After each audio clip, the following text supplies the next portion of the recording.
নমস্কার, আপনাদের সবাইকে সিম্পল অ্যাস্ট্রোলজি চ্যানেলে স্বাগত জানাই।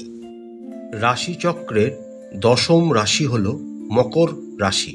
মকর অধিপতি হলেন শনি। বীজ মন্ত্র হল ওম প্রাং প্রিং প্রং স শনিশ্চরায় নমঃ। মকর রাশির অন্তর্গত নক্ষত্রগুলি হল উত্তরসারা, শ্রবণা ও ধনিষ্ঠা। উত্তরসারা নক্ষত্রের অধিপতি হলেন রবি, শ্রবণা নক্ষত্রের অধিপতি হলেন চন্দ্র এবং ধনিষ্ঠা নক্ষত্রের অধিপতি হলেন মঙ্গল। কর্মক্ষেত্রের দিক থেকে আগামী সেপ্টেম্বর মাসটি মকর রাশির জাতক জাতিকাদের মিশ্র হতে চলেছে। মাসের শুরুতেই আপনাদের দশম ঘরের অধিপতি শুক্র নবম ঘরে কেতু মহারাজের সাথে যুক্ত হয়ে গোচর করবেন এবং তার ওপর মঙ্গলের দৃষ্টি এবং বৃহস্পতির পঞ্চম দৃষ্টি থাকবে। এই কারণে আপনাদের চাকরিতে উত্থান পতন লেগেই থাকবে। এই সময় আপনাদের কোনো কর্মক্ষেত্রে ট্রান্সফার হওয়ারও যোগ দেখা যাচ্ছে। এই সময় আপনাদের মনে এই চাকরিটি ছেড়ে অন্য কোনো নতুন চাকরি জয়েন করারও ইচ্ছে জাগতে পারে, তবে সেটা আপনাদের জন্য ঠিক হবে না। আপনারা যে চাকরিতে আছেন সেই চাকরিতেই যদি করে যেতে পারেন, তাতে আপনাদের ভবিষ্যতের জন্য সেটি সুফল বয়ে নিয়ে আসবে। 18ই সেপ্টেম্বর থেকে যখন শুক্র, যিনি আপনাদের দশম ঘরের অধিপতি, আপনাদের দশম ঘরে গোচর করতে শুরু করবেন, তখন থেকে আপনাদের কর্মে উন্নতি ঘটতে শুরু করবে। তবে কর্মে উন্নতি হলেও আপনারা এই সময় এবং কর্মক্ষেত্রে পরনিন্দা পরচর্চা থেকে দূরে থাকবেন, না হলে আপনাদের কর্মক্ষেত্রে সমস্যা দেখা দিতে পারে। মাস জুড়েই মঙ্গল আপনাদের ষষ্ঠ ঘরে গোচর করবেন এবং মাসের শেষার্ধে যখন বুধ আপনাদের নবম ঘরে গোচর করে যাবেন, তখন থেকে আপনাদের কর্মক্ষেত্রে আরও উন্নতি ও অগ্রগতি আপনারা দেখতে পাবেন। ব্যবসার দিক থেকে আগামী সেপ্টেম্বর মাসটি মকর রাশির জাতক জাতিকাদের মোটামুটি হতে চলেছে। আপনারা সারা মাসই ব্যবসা সংক্রান্ত কাজের জন্য ব্যস্ত থাকবেন, পরিবারকে সঠিক সময় দিয়ে উঠতে পারবেন না। বর্তমানে রাহু মহারাজ আপনাদের তৃতীয় ঘরে গোচর করছেন, তার ফলে ব্যবসা সংক্রান্ত কোনো ঝুঁকি নেওয়ার সিদ্ধান্ত আপনারা নিতে পারেন। ঝুঁকিগুলি যদি আপনারা গ্রহণ করেন তাহলে ব্যবসায় ভালো অগ্রগতির মুখ দেখতে পাবেন, তবে সতর্কতা অবলম্বন করে ঝুঁকিগুলি নেবেন। মাসের দ্বিতীয়ার্ধে আপনাদের ব্যবসার অগ্রগতি অনেক পরিমাণে বেড়ে যাবে। আপনারা বিভিন্ন জায়গা থেকে অর্থ রোজগার করতে সফল হবেন, আপনাদের ব্যবসার অগ্রগতি বাড়বে এবং ব্যবসা সম্প্রসারণ হবে এবং আপনারা তাতে খুব খুশি বোধ করবেন। আমরা যদি অর্থনৈতিক দিকটির দিকে তাকাই, তাহলে আগামী সেপ্টেম্বর রাশির জাতক জাতিকাদের ক্ষেত্রে উত্থান পতনের মধ্যে দিয়ে যেতে হবে। আপনাদের রাশি অধিপতি শনি মহারাজ সারা মাস জুড়েই আপনাদের দ্বিতীয় ঘরে গোচর করবেন, যা আপনাকে আর্থিক স্থিতিশীলতা প্রদান করবেন এবং আয়ের একটি সোর্স সবসময় আপনাদের সাথে রাখবেন।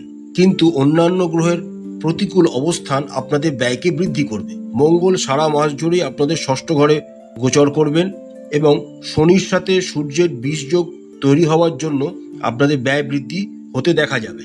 তবে মাসের শেষার্ধে যখন বুধ আপনাদের নবম ঘরে, শুক্র আপনাদের দশম ঘরে, আপনাদের নবম ঘরে গোচর করে যাবেন, তখন আপনারা প্রচুর আর্থিক লাভ পেতে পারেন। সমস্ত মকর রাশির জাতক জাতিকারা শিক্ষাক্ষেত্রে কর্মরত বা ইভেন্ট ম্যানেজমেন্ট কোম্পানি বা ইভেন্ট ম্যানেজমেন্ট কাজের সাথে যুক্ত, তাদের জন্য দুর্দান্ত সময় আগামী সেপ্টেম্বর মাসের দ্বিতীয়ার্ধটি।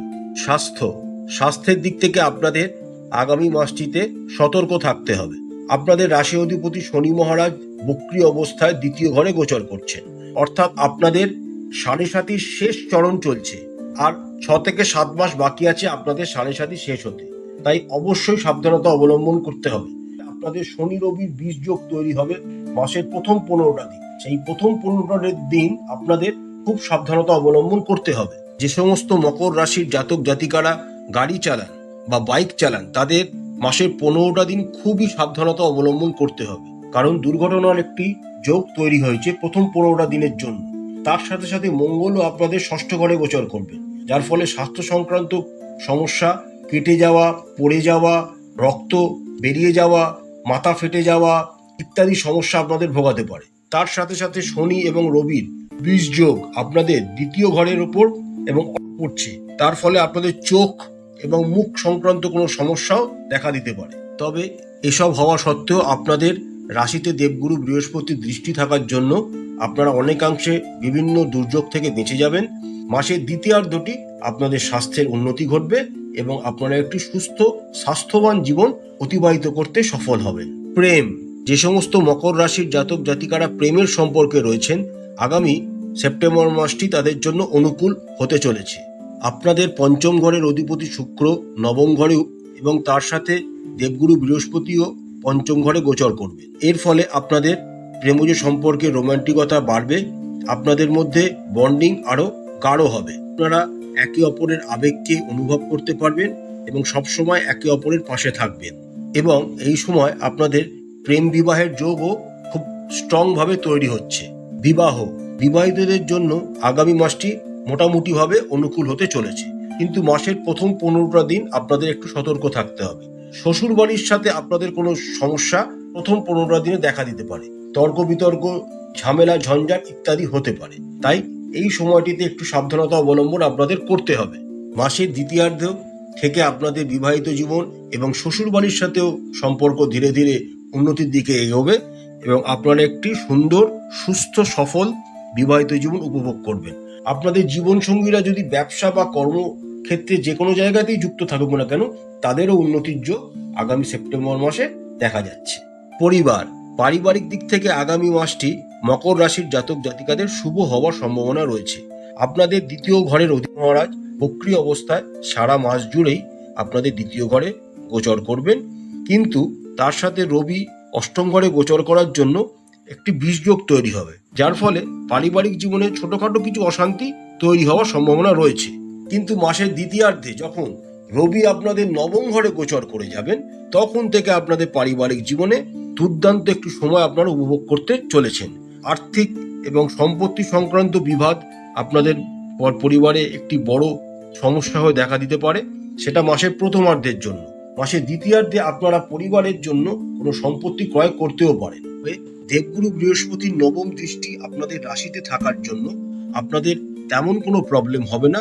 আপনারা সহজেই সমস্ত চ্যালেঞ্জিং পরিস্থিতি থেকে নিজের বুদ্ধি দ্বারা বার করে আনতে সক্ষম হবেন এবং সুন্দর একটি পারিবারিক জীবন উপভোগ করবেন। আরেকটি কথা মাথায় রাখবেন, আগামী সেপ্টেম্বর মাসে আপনাদের পিতার কোনো স্বাস্থ্যের অবনতি হওয়ার সম্ভাবনা রয়েছে, তাই তার স্বাস্থ্যের যত্ন আপনাদের মাসের প্রথম থেকেই নিতে হবে। প্রয়োজনে ডাক্তারের পরামর্শ নেবেন। আপনাদের ভাই বোনের সাথে আপনাদের সম্পর্ক ভালো থাকবে এবং তাদের প্রতি আপনাদের ভালোবাসা বাড়বে। তারা হয়তো একটু মেজাজি প্রকৃতির হয়ে উঠবে, কিন্তু আপনাদের সাথে তাদের বন্ধন খুবই ভালো দিকেই এগিয়ে নিয়ে যাবে। প্রতিকার স্বরূপ আপনারা রাশি অধিপতি শনিদেবের বীজ মন্ত্র 108 বার করে জপ করবেন। প্রত্যেক শনিবার মহারাজ শ্রী দশরথের লেখা নীল শনি স্তোত্র পাঠ করবেন এবং অশ্বত্থ গাছে জল নিবেদন করবেন। দেখবেন জল নিবেদন করার সময় আপনারা অশ্বত্থ গাছে যেন ছুঁয়ে না ফেলেন। আশা করছি বন্ধুরা, আগামী সেপ্টেম্বর মাসটি মকর রাশির জাতক জাতিকাদের খুব ভালো কাটবে। মা তারা আপনাদের সবাইকার মঙ্গল করুন। আমাদের চ্যানেলটি ভালো লাগলে লাইক করবেন, শেয়ার করবেন, সাবস্ক্রাইব করবেন। নমস্কার।